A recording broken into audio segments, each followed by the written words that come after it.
네, 안녕하세요. 디즈니 플러스 구독자 여러분, 슈가입니다. 오늘은 여러분과 함께 슈가의 솔로곡 여행을 떠나보려고 합니다. 아주 알찬 코스를 준비했으니까 기대하셔도 좋을 것 같습니다. 그럼 지금부터 저와 함께 떠나볼까요?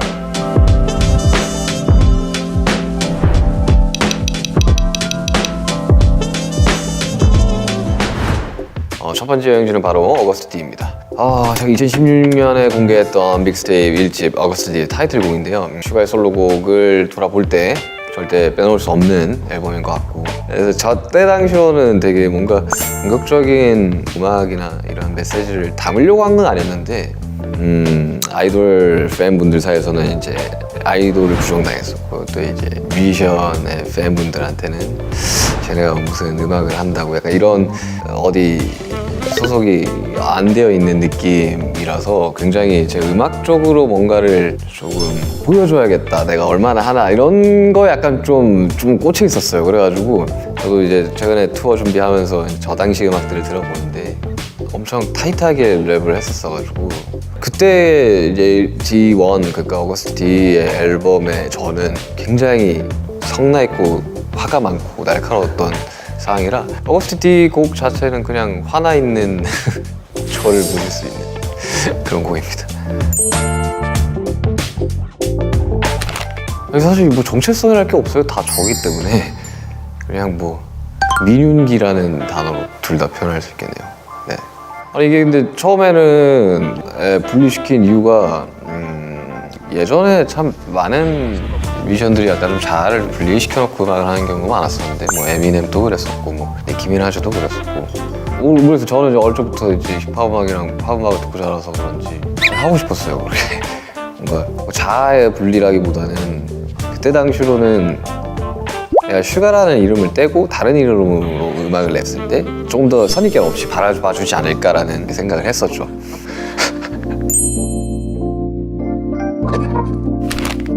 D1은 확실하게 있어요. 분노가 굉장히 많았던 시점이라 2016년이면 정말 저희 이제 방탄소년단이 뭐라고 표현했냐면 지옥에서 살아 돌아왔다라고 이야기할 정도로 사방팔방에서 정말 수많은 공격과, 왜 그런지 모르겠지만 굉장히 많이 공격을 받았었어요. 그거는 왜 이렇게까지 우리를 미워하지? 라는 거에 좀 많이 초점이 있었고, 굉장히 분노가 가득 차는 상태였고, 지금 생각해보면 정말 좀 시기 어린 생각일 수도 있는데 뭔가 꼭 성공해서 복수하고 싶다라는 생각을 굉장히 많이 하고 살 때였어요. 원래 제가 음악을 어릴 적부터 참 수많은 반대를 받으면서 음악을 시작을 했고, 뭐 지금까지 왔지만 그 항상 증명해내고 너네 말이 틀렸어 라는 거를 꼭 하고 싶었었거든요. 그리고 그렇게 이뤄졌고, 그때 당시로는 그래서 분노가 가장 큰 메시지고 가장 원동력이었는데, 물론 지금은 아닙니다. 근데 그래서 D1은 그런 음악들로 가득 차 있죠. 네, 이제 다음 여행지로 넘어가 보겠습니다. 두 번째 여행지는 같은 어거스트 D 앨범 수록곡 72148입니다. 제목이 굉장히 독특하죠. 어린 시절 타고 다녔던 두 버스 번호를 나란히 이어붙인 건데요. 제가 고등학교 때 스튜디오에 취직을 해서 이제 학교 마치면 가서 이제 일을 할 때였는데, 그때 이제 동성로에서 저희 집까지 오는 버스 번호가 724였고요. 148은 서울에 올라온 뒤에 이제 저희 숙소에서 고등학교까지 타고 다니던 버스 번호입니다. 저의 약간 그 고등학교 시절에 빙의해서 좀 써왔던, 2016년이면 지금부터 거의 한 7년 전이죠. 7년 전이면 제가 그때 24, 뭐 5 요럴 때인데, 고등학교 때부터 어쨌든 저는 스튜디오에서 일을 했고, 처음 저작권협회에 곡을 넣어 들어간 게 18인가 그랬어요. 17인가 18인가 그랬는데, 그때 이제 태국에서 이제 음악하면서 참 여러 가지 에피소드를 좀 담은 그런 곡이죠. 꼭 성공을 해야겠다라는 생각이 저 고등학교 때도 컸는데, 그거에 관련된 이야기들을 좀 담았죠, 그 음악에.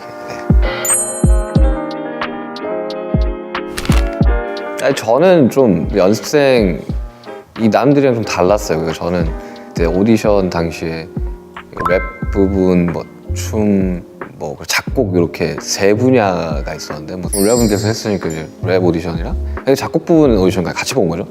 그래서 저는 처음에 연습생 됐을 때 다른 친구들은 일주일 내내 연습을 한다 치면 일주일에 한 2번 정도 그냥 간단한 율동 연습 같은 거를 시켰었고, 나머지는 작곡가들이랑 살았었어요. 저는 그때 당시로 실제로 활동을 하고 있던 작곡가들 옆방에 제 작업실을 주셨고, 거진 작업실에서 살았었죠. 그리고 그때 당시로 써놨던 곡들이 많이 들어가기도 했고, 첫 믹스테이프에서도 어거스트 D라는 비트도 사실 고등학생 때 만들었던 비트였고, 뭐 지금이야 클리어가 돼서 제임스 브라운 노래를 컷해가지고 뭐 만든 그랬어요. 그래서 뭐 열심히 곡 썼습니다. 저는 첫 타이틀곡 쓸 때 나는 프로 작곡가들이 어떻게 작업하는지 몰랐기 때문에 밤을 몇 밤 며칠 새는지 기억도 안 날 정도로 그 방피인이 옆에 앉아있고 조그마한 작업실에서 나올 때까지 근데 그때 이제 프로의 쓴맛을 알았죠. 그리고 뭐 여러 가지 앨범들 작업을 하면서 뭐 화양연화 시리즈 할 때 인트로 작업을 할 때 거의 한 30번 가까이 벌스를 고치기도 하고, 지금이야 그런 것들이 다 훈련이 충분히 됐기 때문에 지금은 작업 속도가 굉장히 빠른데, 뭐 20대 초반에는 뭐 이제 갓 데뷔한 친구들이 뭐 잘해봤자 얼마나 잘하겠습니까? 진짜 좀 많이 좀 쓰고 고치고 그러다 보니까 지금은 이제 외부 작업을 하거나 노하우가 많이 쌓였으니까 이 히트곡을 만들거나 이 곡을 이제 팔 때 좀 많이 도움이 되죠.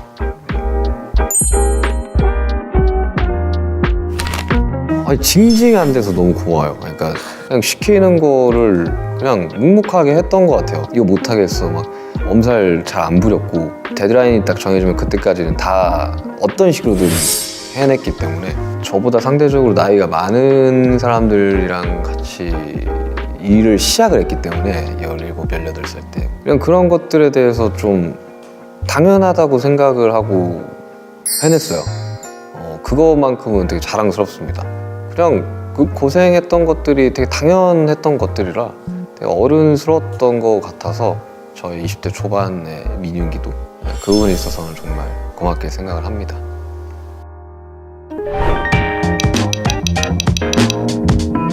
네, 다음 여행지로 넘어가 보시죠. 세 번째 여행지는 2020년 5월에 발매한 믹스테이프 2집 D2의 타이틀곡 데시타입니다. 제가 한국 전통음악에 굉장히 관심이 많은데요. 전통 군악 데시타를 샘플해서 만든 곡입니다. 저게 2020년 5월에 나왔잖아요. 그때만 해도 다 이루었다고 생각을 했거든요. 이쯤이면 내가 왕의 마음으로다가 하면 되게 멋있겠다. 왕이 이제 이동할 때 나오는 음악이니까 약간 간사한 마음에 마치 왕이 된 듯한 그런 어릴 적에 생각을 했었죠. 그리고 저 때 굉장히 심적으로, 정신적으로 굉장히 안 좋을 때여가지고, 그리고 지금은 이렇게 좀 많이 완화가 됐지만 그때 당시만 해도 저희가 투어가 잡혔었는데 1월, 2월에 앨범 활동 끝내고 투어를 한 바퀴 쫙 전 세계 돌고 다 각자 이제 입대를 할 생각이었는데 그 계획들이 다 무산이 됐죠. 코로나로 한 줄 한 줄 스케줄이 없어지는 걸 보면서 굉장히 심적으로 좀 고통스러웠거든요. 왜냐면 그때 이미 티켓팅이 다 끝났고 공연 세트까지 다 만들어 놓은 상태에서 가지를 못하니, 그래서 이제 그 취소가 되고 티켓이 환불되고 취소가 티켓이 환불되고 실제로 막 만들어놨던 공연 세트들이 다 폐기가 되고 보관 비용이 너무 많이 드니까 뭐 그런 와중에 활동을 못하지. 그때는 막 뭐 제대로 뭐가 돌아가지 않았었어요. 그런 상황에서 이제 그러면 여태까지 내가 발매하지 못했던 곡들을 모아서 또 믹스테이프를 내보자 하면서 만들었던 건데, 했는데 그 다음에 다이너마이트가 나왔어요. 그리고 핫백 1위를 하고 더더욱 올라갈 곳이 없다고 생각했는데 더 올라가 버리게 됐죠. 근데 저거 작업할 때 되게 재밌었어요. 그 국악 가상악기들을 좀 많이 이게 받아놨었는데 그로 인해서 또 해금이라는 곡이 나오게 되었고, 그리고 제가 그 전부터 이게 국악기를 써서 만드는 걸 되게 좋아했었어요. 그러니까 한국 악기들이 활용하기가 되게 다채로워요. 그러니까 이펙터 같은 걸 걸었을 때 여태까지 듣지 못했던 사운드들이 나오고, 뮤직비디오도 굉장히 잘 나와서 제 개인 곡들 중에 가장 잘 된 곡이라고 할 수 있는데 음원 사이트에 없어가지고 좀 아쉬웠었죠. 네. 뭐 우리에 대한 이 분석이 정말 많았거든요. 뭐 방탄소년단 어떻게 잘 됐을까, 뭐 BTS는 어떻게 잘 됐을까. 뭐 사실 무대 보시면 아시겠지만 잘해요. 정말 연습도 남들의 몇 배는 했다고 생각을 하고 지금 또 마찬가지로 그렇게 하고 있고요. 무대에 올라갔을 때 우리가 제일 잘한다고 생각을 했어요, 항상. 물론 이게 스포츠는 아니지만 우리랑 무대 대 무대로 붙여봤을 때 질 것 같다는 생각이 한 번도 든 적이 없어요. 그만큼 준비를 많이 했고 사실 저희가 처음부터 잘 된 건 아니었어가지고 정말 별의별 상황들을 다 겪어봤어요. 그러다 보니까 대처할 수 있는 경험도 많았었고 그로 인해 가지고 무대에서 더더욱 좀 멋있게 할 수 있지 않았을까. 여러 가지 경우의 수들을 다 경험해봤기 때문에 그 경험이 제 자신감의 근원이지 않나 생각이 듭니다. 사실 목표, 꿈 이런 것들에 대해서 생각을 좀 안 한 지 좀 됐어요. 그러니까 항상 그게 되게 중요하다고 생각하면서 살아왔는데 이제 뭘 하면 재밌게 뭔가를 더 할 수 있을까라는 생각을 저한테 다시 물어봤는데 사실 이룰 수 있는 건 다 이뤘다고 생각을 해요. 사실 가수로서 뭐 빌보드 핫백 1위도 해봤지 그것도 뭐 한 주만 한 것도 아니라 뭐 몇 주씩 했지 스타디움 투어를 하고 있지.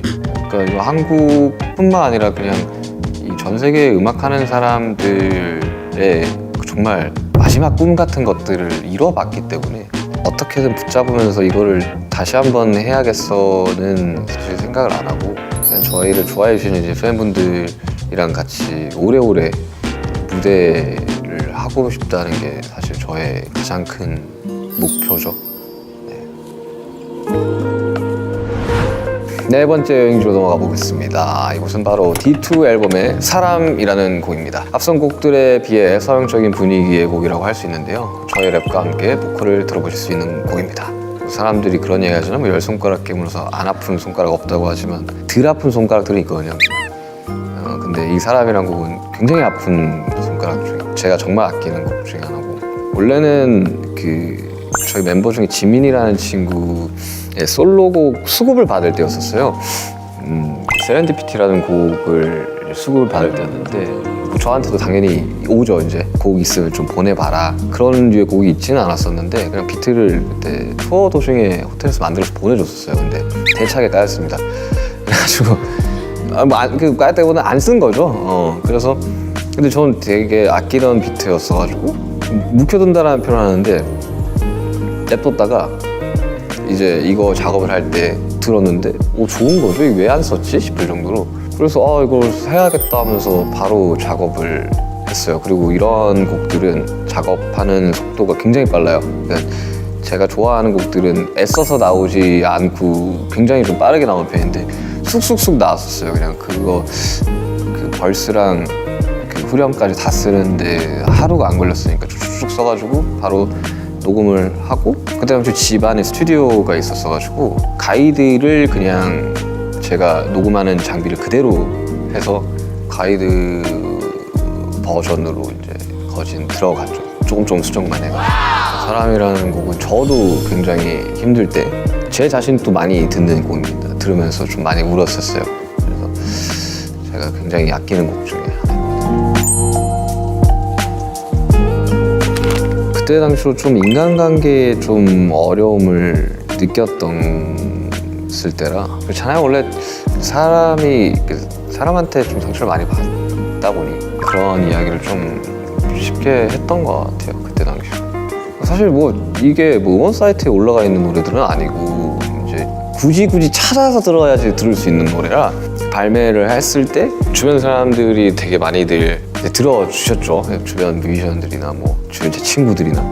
근데 이 곡을 듣고 되게 감동을 받았다라고 표현하신 분들이 많아가지고 만들 당시까지만 해도 그냥 별로 그렇게 애정이 없었거든요.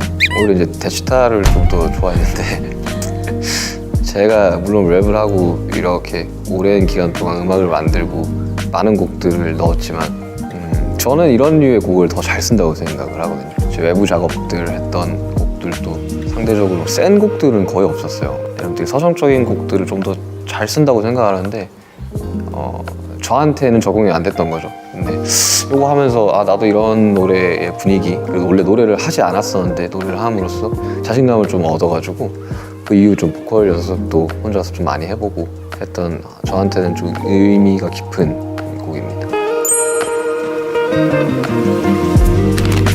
저의 특별함은 좀 차분함인 것 같아요. 크게 상황에 동요를 안 하려고 많이 노력을 하고 그리고 사람들이 좀 오해를 하는데 제가 이 표현이 좀 서툴다고 해야 되나? 특별히 막 칭찬을 하기도 좀 어려워하고 칭찬을 받는 것도 어려워하고 잔잔함을 좀 유지하려고 하는 게 저의 특별함인 것 같고, 슈가만의 평범함이라고 하면 거기서 그 가사에서 이야기했던 특별함과 평범함은, 저는 연예인으로 지금 10년 넘게 살고 있지만 이제 비연예인 분들이 일상적으로 할 수 있는 것들이 저한테 굉장히 특별하거든요.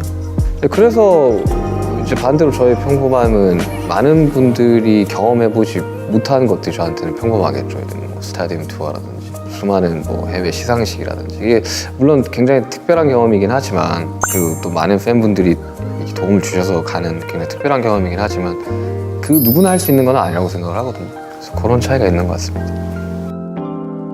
D-Day. 자, 아쉽지만 벌써 마지막 여행지를 살펴볼 시간입니다. 이번 코스는 바로 다가올 저의 첫 공식 솔로 앨범 D-Day입니다. 네, 드디어 발매 소식이 공개가 되었죠. 이번 앨범에서는 앞서 소개해드린 두 앨범들 이후에 생겨난 저의 새로운 이야기들과 보다 다채로운 모습들을 보여드릴 수 있을 것 같아요. 특히 D2 앨범에서 사람에 이어서 이번 앨범에는 국힙 원탑 아티스트인 아이유 씨와 함께 사람 파트 2가 수록되어 있으니 조금만 기다려주세요. 그리고 이번에는 특별히 신경 써서 기존 발매곡들과 신곡들의 라이브 클립도 섞여 담았으니까요. 투어 전에 라이브 클립으로 제 노래를 먼저 즐기실 수 있을 겁니다. 많이 기대해 주셔도 좋습니다.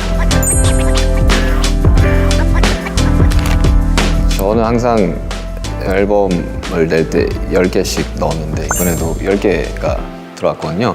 그래서 어떤 사람이 들었을 때는 에이 하던 것도 했네 할 수도 있고, 어떤 사람이 들었을 때는 이런 스타일도 한단 말이야 싶을 정도로 좀 다양한 스타일의 곡들이 들어가 있고, 뭐 이야기를 했다시피 뭔가 제 개인적인 트라우마와 개인적인 분풀이로서 이런 앨범들을 만들었었는데, 그거에 관한 조금 어른스러운 시점에서 좀 정리를 한 앨범이고, 그로 인해서 좀 완전한 해방이 되지 않았나. 굉장히 홀가분합니다. 그리고 이 앨범을 통해 가지고 뭐 많이 기대하는 건 없고요. 그냥 팬분들이 듣고 정말 즐겁게 즐겨주셨으면 좋겠다라는 생각이 가장 큽니다. D2도 과거가 돼버렸죠. 그러니까 이번 D-Day 현재죠. 그리고 실제로 그런 가사들이 많이 나오고요. 정확하게 이야기하면 더 이상 나의 과거에 대한 이야기를 할 게 별로 없다는 거죠. 다 했다는 거죠. 그래서 되게 현재에 집중을 했고, 그리고 많은 사람들이 과거를 부끄러워하고 미래를 두려워해서 사실 현재에 많이 집중 못하고 살잖아요. 저 또한 그렇고요. 현재에 좀 집중해서 살아보자라는 메시지를 담은 곡들도 있습니다. 그래서 많은 기대를 해주셨으면 좋겠습니다. 저 개인적으로는 조금 더 잘할 수 있었을 것 같은데 라는 생각이 들지만, 뭐 모니터를 하셨던 분들은 괜찮은데 이렇게 말씀하셔서 그건 제 욕심일 수도 있는데요. 아쉬움이 조금 있지만 그 아쉬움을 이제 투어로 이제 조금 또 풀 수가 있으니까요. 약간 좀 몸풀기 느낌으로 다큐멘터리 꼭 필히 시청을 하시고 콘서트에 오시면 참 좋겠습니다. 네, 이렇게 슈가의 솔로곡 여행을 통해 꺼내본 저의 성장 스토리는 어떠셨나요? 곧 디즈니 플러스에서 공개될 슈가 로드 투 D-Day에서는 다시 한번 꿈을 찾아가는 저 슈가의 이야기를 만나볼 수 있습니다. 오늘 이 시간 나눈 이야기들 잊지 마시고 4월 21일 디즈니 플러스에서 공개될 슈가 로드 투 D-Day도 많은 기대 부탁드립니다. 감사합니다.